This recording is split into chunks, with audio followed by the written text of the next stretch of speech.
అంటే ఎన్నో సంపాదించి తగ్గుతుంది కాబట్టి అప్పుడు ఆ డబ్బుతో రైతుల్లో కానీ ఊట కొనే పరిస్థితి ఏర్పడింది.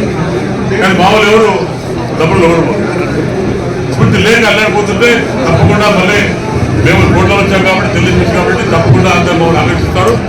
పెద్ద ఎత్తున రోడ్లో వైకప్ప కాలేదు, ఎక్కడ సంబంధం ఆయన మాట్లాడుతున్నాడు. నేను పురుషుడు ఎక్కిస్తున్నా, దయచేసి మా మీద అక్కడ కేసు పెట్టారు. ఆ కేసు భయపడడం, దయచేసి మీ వృత్తిని పెడుతున్నా. వచ్చేది మా ప్రభుత్వమే.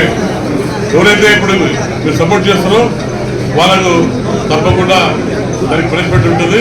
ఇప్పుడైనా కళ్ళు చేసుకొని ఒక ఆఫీసర్గా పాఠశాల లేకుండా పోవాలని నేను మీ తప్ప నేను తెలియజేస్తున్నాను. లేకపోతే చాలా ఇబ్బంది పడతారు, అన్యాయం చేసి పెడతారు. చేతగాక చెప్పాడు ఏమైతే భయపడదు. నా కార్యకర్తలు కాపాడే బాధ్యత నాది, మేము కాపాడుతాం. మేము మంచి పోతే మేము మంచిపోతాం, వేరే పోతే మేము పోతే వస్తుంది. కాబట్టి మరి ముందు ప్రజాస్వామ్యంలో అభివృద్ధి చేసింది దానికి చూడండి, అడగండి. మీరు అభివృద్ధి చేసినట్టు అన్ని గుర్తున్నాం, అంతా రోడ్లు అడుగుతున్నాం. మమ్మల్ని స్పందిస్తున్నాం. మమ్మల్ని పోతే మేపోతే కొంతమంది ఓట్లు ఊర్లేదు అంటే నీకు అహంకారం, డబ్బు ఉంది, డబ్బుతో కూడా చెప్పి నీ పిల్లలు పంపించి రాత్రి కూడా నీకు ఆర్గనైజ్ చేస్తుంటే చాలా చిక్కు వాళ్ళని కూడా మనం చేసుకుంటాం. పెద్ద బాగుండండి. అభివృద్ధి చేసిన డబ్బుతో పై మీకు మాకు డబ్బు ఇవ్వడం లేదు. అభివృద్ధి చేసాం కాబట్టి మేము అభివృద్ధిలో పడుతున్నాం, ఓట్లే పడుతున్నాం. తప్పకుండా మాకు స్పందిస్తారు, ఓట్లేస్తారు. మాకు తప్పకుండా ఓట్లేస్తారు. తెలుగుదేశం పార్టీ వస్తుంది. ఇంకా ముఖ్యంగా ఈ డోన్ పొద్దులు కూడా కంటిన్యూ సమస్య డోన్ చేయలేక 26 లో మళ్ళీ తిరిగి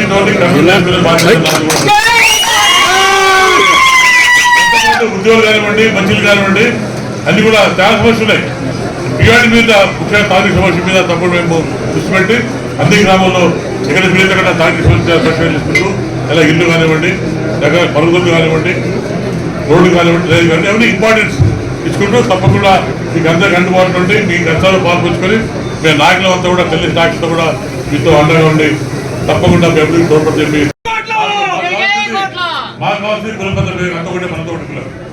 ఎవరికి భయపడలేదు. మీకు అన్ని కులాన్ని ముందుకుపోతాం, మనమంతా ఉంటుంది కాబట్టి తప్పకుండా మీకు అండగా ఉండి ఎటువంటి ఇబ్బంది లేకుండా వ్యాపారస్తులు కానివ్వండి, లారీలు కంటే మంచి పని ఎటువంటి ఇబ్బంది లేకుండా అందరినీ సుఖంగా ప్రశాంతంగా బతకాలని నా సపోర్ట్ ఉంది.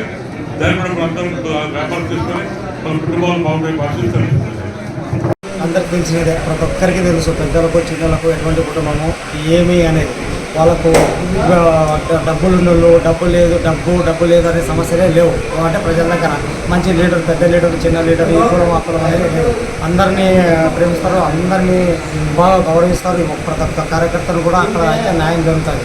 ఎందుకంటే నేను వైఎస్ఆర్సీపీలో 2014లో అన్న రాజారెడ్డి అన్న ఎమ్మెల్యే కాకముందుకే లోకల్పాడు ఎలక్షన్లో వచ్చేసి ఎంపీ అభ్యర్థిగా చేశాను. దాదాపు చాలా డబ్బులు ఖర్చు పెట్టుకున్నాను, పార్టీ కోసం కష్టపడినాను, అన్న ఎమ్మెల్యేని కూడా చేసుకున్నాను. కానీ కొన్ని కారణాల వల్ల నేను టీడీపీ పోవాల్సిన పరిస్థితి వచ్చింది. నన్ను ఇబ్బందులు పడాలంటే వైఎస్ఆర్సీపీలో యాక్టివ్గా పనిచేసిన నన్ను టీడీపీలో ఇబ్బందులు కూడా కొంచెం పోవడం జరిగింది. తర్వాత వైఎస్ఆర్ గవర్నమెంట్ వచ్చిన తర్వాత కూడా నాకు చేసినాడనే కనీసం కూడా గౌరవం విలువ లేకపోకుండా నన్ను 4 సంవత్సరాలు విపరీతంగా కష్టపరచడం జరగడం జరిగింది. తర్వాత మళ్ళీ 1 year కింద పార్టీ లేకుండా అంటే పెద్ద ఆయన పెంచడం ఆయన అంత పెద్ద బాగుండకపోకుండా పోయింది.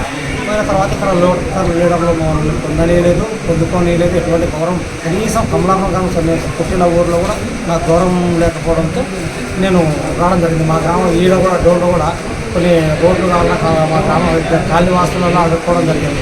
రాజేష్ గారిని అడిగినాను, తర్వాత అన్నను కూడా మినిస్టర్ గారిని కూడా అడగడం జరిగింది. మాకు ఎటువంటి ఒక కాలువ లేదు, ఒక రోడ్డు లేదు మా కాలనీకి. మళ్ళా వచ్చేసి ఇప్పుడు బెటర్మెంట్ ఛార్జీలు, తర్వాత మున్సిపాలిటీలో పర్మిషన్ ఇచ్చుకోవాలంటే ఒక సెంటుకు దాదాపు 450 నుండి ఖర్చు పెడుతున్నాం. కానీ ఎటువంటి డెవలప్మెంట్ ఇక్కడ లేదు. ఇక్కడ ఒక రోడ్ వేసింది లేదు, ఒక కాలువ వేసింది కూడా లేదు. ఇక్కడైతే నేను ఎంత విలువలేనందున నేను కోట్ల కుటుంబం దగ్గర అయితే అక్కడైతే 10 మందికి సాయం జరుగుతాను, నా అమౌంట్ డెవలప్మెంట్ చేసుకుంటాను, నా ఖాళీ డెవలప్మెంట్ చేసుకుంటాను, నేను బాగుంటానని నమ్మకంతో ఈరోజు పార్టీలో చేయడం జరిగింది. కోట్ల గెలుపు కోసం నా సాయంత్ర ప్రయత్నం చేస్తాను. మీ అభిప్రాయాన్ని కామెంట్ రూపంలో తెలియజేయండి. లేటెస్ట్ న్యూస్ కోసం నేటి భారత్ ఛానల్ను లైక్ చేసి, షేర్ చేసి, సబ్స్క్రైబ్ చేయండి.